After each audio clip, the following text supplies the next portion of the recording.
Makanya orang yang rajin bekerja hidup enak. Orang yang malas kerja hidup gak enak.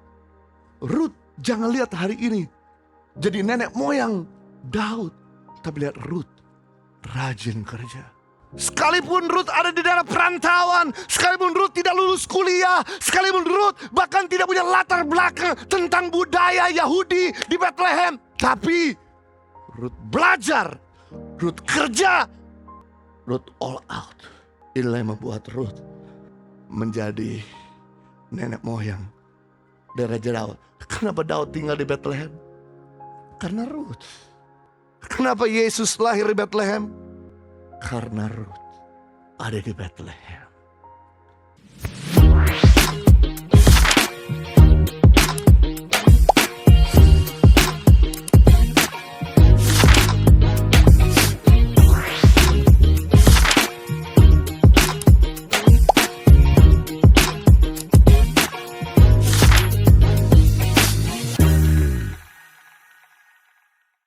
Yang ketiga, wanita yang punya silsilah dari Tuhan Yesus dan latar belakang yang buruk.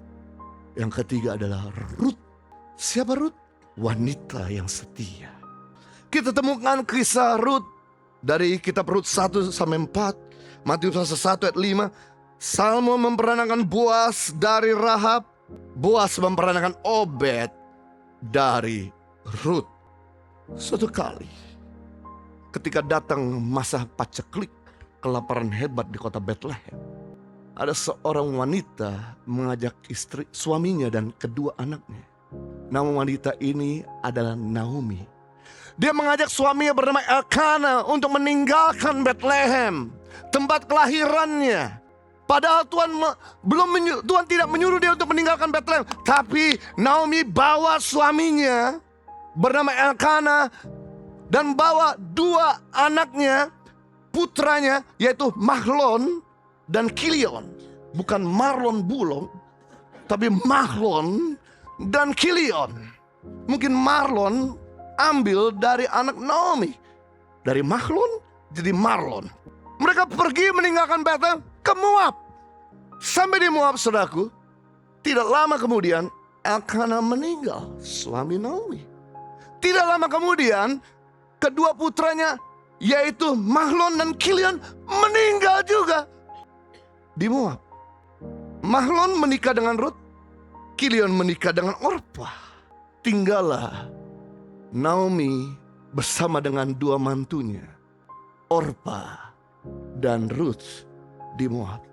Tidak lama Naomi mendengar bahwa musim paceklik telah selesai di Bethlehem. Bethlehem diberkati, mengalami masa panen raya yang begitu besar. Naomi memutuskan untuk kembali ke kampung halaman Bethlehem, karena dia berasal dari Bethlehem. Dan kemudian dia berpesan kepada dua mantunya, Orpa dan Rut, kalian kembali kepada Allah kalian. Aku sudah gak punya apa-apa, aku udah jadi wanita tua. Sampai aku pun melahirkan, gak mungkinlah anakku kuberikan kepadamu. Kamu cari suami lain. Saya sudah jadi wanita yang berduka, kehilangan suami dan kehilangan dua anak kandung. Lalu kemudian Orpa memeluk Naomi dan meninggalkan Naomi. Tapi Rut bersikeras dan berkata, Mama, jangan tinggalkan saya. Inilah statement Rut yang sampai hari ini yang bikin berkesan, yaitu Rut pasal 1 ayat 16. Tetapi Rut berkata kepada Naomi, janganlah desak aku meninggalkan engkau, Naomi, dan pulang dengan tidak mengikuti engkau, Naomi. Sebab kemana engkau pergi, di situ juga aku pergi. Dan di mana engkau bermalam, di situ juga aku bermalam. Bangsamu, Naomi, bangsaku. Allahmu, Allahku. Izinkan aku ikut kau, ikut Allahmu, menjadi bangsamu. Jangan buat aku tinggal di tempat ini. It's okay, saya akan ngurus kamu di usia Tuhan. Saudara tahu arti kata Naomi? Naomi artinya adalah sahabat. Rut punya arti dalam bahasa Ibrani, artinya sahabat atau teman setia. Lalu kemudian Ruth pergi bersama Naomi ke Bethlehem. Sampai di Bethlehem, Naomi sudah sangat tua. Ruth berkata kepada mertuanya, "Mama, istirahat di rumah, biar aku yang cari kerja." Dia memungut jelai. Sudah tahu jelai? Jelai itu adalah sisa gandum yang tidak diambil orang. Istilahnya beras yang sudah kira-kira gak bisa dimakan, yang sudah pecah-pecah, yang sudah kira-kira berkutu. Dia ambil sisa-sisa gandum namanya jelai. Dia ambil itu untuk menghidupi dia bersama dengan mertuanya. Tapi karena kerajinan dan kesetiaannya bekerja, mengambil jelai-jelai di ladang Boas. Singkat cerita, Boas melirik Ruth. Siapa perempuan muda itu? Oh, perempuan muda itu adalah mantunya Naomi. Waktu dia ada di Moab, anaknya menikah dengan perempuan itu, tapi anaknya meninggal. Suaminya meninggal dan dia pulang bersama dengan mantunya. Wow, tolong, kata Boas, jangan kasih dia jelai. Waktu kamu ngambil gandum, sisakanlah gandum-gandum terbaik buat dia. Setiap hari Ruth ngambil gandum yang tersisa dari para pegawai Boas. Singkat cerita, Ruth ketemu Boas dan kemudian Ruth menikah sama Boas.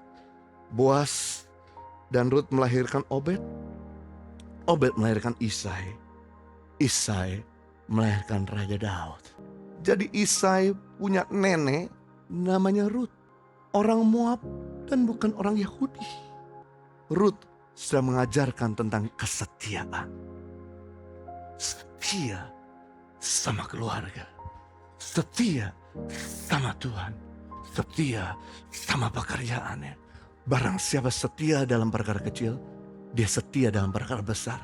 Barang siapa tidak setia dalam perkara kecil, dia tidak setia dalam perkara besar. Pertanyaan saya adalah, apakah saudara setia sama Tuhanmu? Saya beritahu sama saudara, kalau Tuhanmu tidak pernah bikin salah, tidak pernah bikin dosa, tidak pernah melukai kamu, kamu masih tidak setia sama Tuhan kamu, bagaimana kau bisa setia sama pasanganmu yang bikin kesalahan berkali-kali? Kalau Tuhan kamu yang kamu sembah, yang tidak pernah bikin salah, kamu masih tidak setia, pasti ini 100% kamu gak bisa setia sama orang di sebelah saudara. Itu sebabnya pastikan bahwa kau adalah setia sama Tuhan. Maka kau akan setia sama pasanganmu, kau akan setia sama pekerjaanmu. Saya beritahu sama saudara, Allah gak punya kepentingan memberkati pemalas. Allah cuma punya kepentingan memberkati orang rajin. Waktu Tuhan tempatkan pertama kali Adam di Taman Eden, Tuhan tidak suruh Adam dan Hawa untuk duduk-duduk, ngopi-ngopi, nongkrong-nongkrong, santai-santai, tidur-tidur. Tapi yang dilakukan sama Tuhan kepada Adam, hei, bahan baku di mana-mana, kau pikir untuk bikin bahan baku jadi bahan jadi. Jadi waktu Adam lapar, Adam dan Hawa tidak ngemis-ngemis sama Tuhan. Tuhan, gue lapar, Tuhan berikan saya ikan, berikan saya ayam, berikan saya daging. No. Lu lihat burung terbang, lu lihat ikan berenang, lu lihat ada binatang melata, lu tangkap, lu goreng, lu rebus, lu bersihkan, lu makan. Sama hal, waktu Adam kehujanan, waktu Hawa kehujanan, kedinginan, lalu kemudian berkata, Tuhan kok kejam sekali, tidak berikan saya shelter, tidak berikan saya rumah. Oh, bahan baku di mana-mana. Adam bikin gua, Adam bikin rumah. Makanya orang yang rajin bekerja hidup enak. Orang yang malas kerja hidup gak enak. Ruth, jangan lihat hari ini jadi nenek moyang Daud, tapi lihat Ruth rajin kerja. Sekalipun Ruth ada di daerah perantauan, sekalipun Ruth tidak lulus kuliah, sekalipun Ruth bahkan tidak punya latar belakang tentang budaya Yahudi di Bethlehem, tapi Ruth belajar, Ruth kerja, Ruth all out.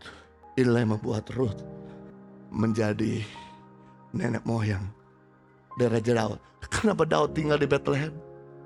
Karena Ruth. Kenapa Yesus lahir di Bethlehem? Karena Ruth ada di Bethlehem.